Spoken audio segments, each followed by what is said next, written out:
না, একটা আমার বিবেচনায় দেখুন, আমরা 6 মাসের বিবেচনা করার আগে একটা দুইটা দিকের একটু বিবেচনা করা দরকার। একটা হচ্ছে যে একটা ঠিকই কর্তৃত্ববাদী স্বৈরাচারের যে সংকটগুলো ছিল, তারপরেও অন্তর্বর্তীকালীন সময়ের সংকট, এইটাকে মাথায় নিয়ে দায়িত্ব পালন করতে হয়েছে, এটা ঠিক। সেই অর্থে বিবেচনা করলে নর্মাল পিরিয়ডের সাথে হয়তো বিবেচনা করা ঠিক না। আবার উল্টা দিকে আপনি বিবেচনা করলে এটা দেখা যাবে যে বিএনপি তো দীর্ঘ সময় পেয়েছে এবং তার যিনি এখন প্রধানমন্ত্রী দেশে ফিরে বললেন যে উই হ্যাভ এ প্ল্যান, তার মানে এগুলো তাদের তো অজানা কিছু না। সুতরাং সেই অর্থে 6 মাসে কতকগুলো মানুষ কি বলবো যে আরও ইতিবাচক কতগুলো জিনিস দেখতে চেয়েছিল এবং ওনারাও শুরুতে ফেব্রুয়ারি মাসে কিন্তু 3টা পয়েন্ট তো ওনারাই বললেন যে একটা দ্রব্যমূল্যের নিয়ন্ত্রণের বিষয়, আইন শৃঙ্খলা, জ্বালানি, এগুলো তো কোনোটাই অজানা না। কিন্তু আপনি ইন্ডিকেটরে যদি দেখি তাহলে দ্রব্যমূল্যের বিষয়টা ইন্ডিকেটর কিন্তু এখন ঠিক যে সময় কথা বলছে এটা খুব ভালো পরিস্থিতিতে আমরা যাচ্ছি না। আইন শৃঙ্খলা মানুষকে কিন্তু এখনও স্বস্তি দিতে পারে নাই। আগের থেকে পরিস্থিতি আপনি দৃশ্যমান দেখলে উন্নতি হয়েছে, কিন্তু আমি এই 6 মাস আর আগের 6 মাসের যারা এগুলো মানবাধিকার সংস্থা যেগুলো তারা যেটা প্রজেকশন দেয় তাতে দেখলে দেবেন অনেক ইন্ডিকেটরে এই সময়ে হত্যা থেকে শুরু করে অনেকের পরিমাণটা কিন্তু বেড়েছে, সেইটাও বিবেচনায় নেওয়া দরকার। আর এক্ষেত্রে খেলে বলি তাহলে এই জায়গাটা তো স্বস্তিটা কিন্তু একটা প্রধান বিষয় ছিল বলে আমার বিবেচনা। তা সেই ক্ষেত্রে একটা সরকারের স্বরাষ্ট্রমন্ত্রী তিনি একটা বিশেষ ভূমিকা এক্ষেত্রে পালন করবেন, সেইটা একটা কিন্তু বিষয় ছিল। যিনি এখন আমাদের স্বরাষ্ট্রমন্ত্রী তিনি কিন্তু দৃশ্যমান অনেক বেশি, কিন্তু অনেকের মনে এই প্রশ্ন যে তিনি অ্যাজ এ স্বরাষ্ট্রমন্ত্রী হিসেবে ওই কাজের দৃশ্যমানতা কতটুকু, মানে সেইটা আসে থেকে তার আকাঙ্ক্ষা থেকে, কারণ উনি কিন্তু সবচেয়ে বেশি চোখের সামনে দেখা যাচ্ছে নানা ঘটনায় উনি অনেকগুলো অ্যাক্ট করছেন যেটা প্রয়োজনীয়, নিঃসন্দেহে কোনো বিষয় নেই। তাহলে সেইখানে কিন্তু এখনও স্বস্তি দেওয়া যায়নি। সবচেয়ে বড় সংকট জ্বালানি, এক্ষেত্রে বেশি ব্যাখ্যা করার দরকার নেই, কিন্তু এই সরকারের যিনি জ্বালানি মন্ত্রী তিনিও একেবারে দায়িত্ব নেওয়ার 1-2 দিনের মাথায় যে কথা বলেছিলেন আমার বিবেচনায় তো ঠিকই বলেছিলেন, কিন্তু এখন তো দেখি যে উল্টা পথেই যাত্রা করতে হচ্ছে। কোনটা? উনি 3 দিন পরে 2 দিন বা 3 দিন পর একটা মিডিয়ার সাথে বললেন যে পুরনো দিনের সংকট, যেটা আমরাও বলি, ওনার সাথে একমত হলাম, যে আমদানি নির্ভরতার দিকে যাওয়া এবং সেক্ষেত্রে ন্যূনতম 65% সরকারি থাকা এবং তারপরেরটা বাকিটা প্রাইভেটাইজেশন, এখানে হয়ে গেছে উল্টা। তো দেখেন তাহলে এই সময়ে তাদের তো আরও বেশি ক্ষিপ্রতার সাথে ভূমিকা নেওয়া দরকার ছিল, নেয়নি বলে শেষে এসে আগে ছিল রেন্টাল, কুইক রেন্টাল, এখন আপনি আরও এলএনজি নির্ভরতার দিকে চলে যাচ্ছেন। তার মানে আরও বেশি টাকা, আরও বেশি আপনি মানুষকে, ব্যবসায়ীকে সুবিধা এবং এইরকম একটা জায়গায়। তার মানে আমি বলছি যে মানুষের এই স্বস্তিগুলোর জায়গাটা এখনও পর্যন্ত কিন্তু দেখা মেলেনি। ভূ রাজনৈতিক কারণ তো আমরা একটা সংকটের মধ্যে আছি, সেটা আমরা বরাবরই বলেছিলাম। তা সেইটা এখনও পর্যন্ত আমার বিবেচনায় হ্যাঁ কিছুটা ব্যালেন্স করে চলছে, কিন্তু আপনি যেমন রোহিঙ্গার প্রশ্নটা একটু তোলা হলো, এই সব মিলিয়ে আমরা কিন্তু কোনো দেশ আমাকে বিশেষ কোনো সুবিধা দেবে এই রকমের জায়গাটা কিন্তু এখন নাই, বরঞ্চ তারা কোনো না কোনোভাবে আমাদের কাছ থেকে সুবিধা নিয়ে যাবে, সেইটা একটা বড় প্রশ্ন দাঁড়িয়ে যায়। এবং সেক্ষেত্রে আমাদের করণীয়ের ক্ষেত্রে আর একটা বড় সংকট তৈরি করেছে মার্কিন বাণিজ্য চুক্তি।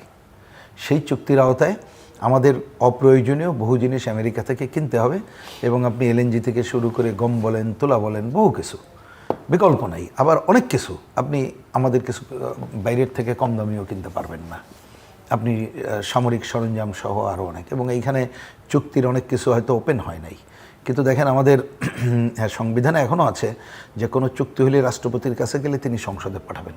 আর আমরা যে একমতের যে আলোচনা করেছিলাম সেখানে কিন্তু ছিল যে কোনো চুক্তি পার্লামেন্টে যে পার্লামেন্টের অনুমোদিত হয়ে আসতে হবে, তার ছিটেফোঁটা জায়গাটা নাই। আমি কথাটা এই জন্য বললাম 6 মাসে হয়তো মানুষ চোখের সামনে এর কোনো প্রভাব দেখছে না, কিন্তু এর নেগেটিভ প্রভাব যদি সামনে পড়ে তখন কিন্তু আরও সংকটের মধ্যে আমরা চলে যাব, এই জায়গা আছে।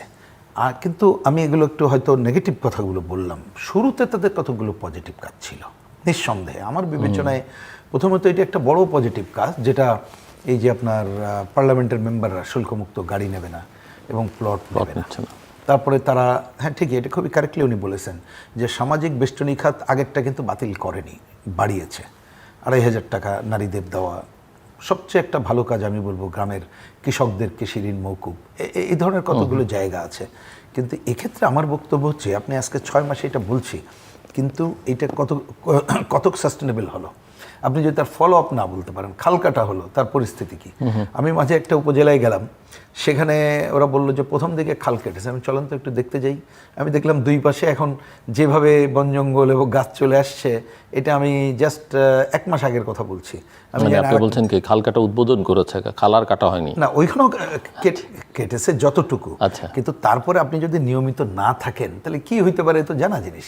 আপনি যথাযথ পানি প্রবাহ কতটুকু, ওইখানে অনেকেই এই সন্দেহ করছিল যে যদি এইরকম থাকে, এর কোনো রক্ষণাবেক্ষণ অন্য কাজ না থাকে, তাহলে কিন্তু এটা কাজে লাগবে না। আমি জানি না, তারা এই তথ্যপত্র দিক। আমি বলছি না হলে হবে কি, এই যে আজকে যেটা আমরা পজিটিভ বলছি, সেইটা একটা জায়গাটায় কিন্তু ভালো সিগন্যাল যাবে না। আমি প্রসঙ্গক্রমে খালি বলি, কথাটা আমি বারবার বলছি যে আপনি 250 টাকা যেটা দিচ্ছেন, অবশ্যই আরও দেন, খুবই ভালো কাজ। কিন্তু তারা যে 250 টাকায় যে জিনিস কিনতে পারে দারিদ্র মানুষ, তারা যদি ওই ন্যূনতম 9টা পণ্য ন্যায্য মূল্যে কেনার নিশ্চয়তা না পায়, তাহলে কিন্তু এটা সাস্টেনেবল হবে না। কৃষক তার যে উৎপাদিত পণ্য হয়, তাকে কিন্তু উৎপাদন খরচ কমাইতে হবে। কিন্তু দেখেন সারটার নানা সংকট আছে, আপনি কিন্তু অনেক সময় উৎপাদন খরচ কমাইতে পারবেন না, কিন্তু তাকে বাঁচাইতে গেলে লাগবে কি, আপনি তার লাভজনক মূল্য দিয়ে কিনে নেবেন, কিনে নিয়ে আপনি তখন দরকার হলে অন্য জায়গাগুলো এইটাকে আপনি সরবরাহ করবেন গরিব মানুষের কাছে ন্যায্য মূল্যের দোকানে, রেশন বা নানা জায়গায়। এই ধরনের জায়গাটা না হলে কিন্তু সাস্টেনেবল জায়গায় থাকবে না। সেটা কি করবেন, সেটা আমরা দেখার অপেক্ষায় আছি। রাজনীতির ক্ষেত্রে খালি আমি একটা কথা বলতে চাই, এইটা তো বাংলাদেশে যে পার্লামেন্ট এবং সংসদ গঠিত হয়েছে, তাদের ভূমিকা নিয়ে উনি কিছু কথা বলেছেন, যদিও আমরা বিরোধী দল, তাদের কাছে কোনো প্রত্যাশা নাই, এই জন্যে আমি ওইটা নিয়ে কথা বলতে চাই না।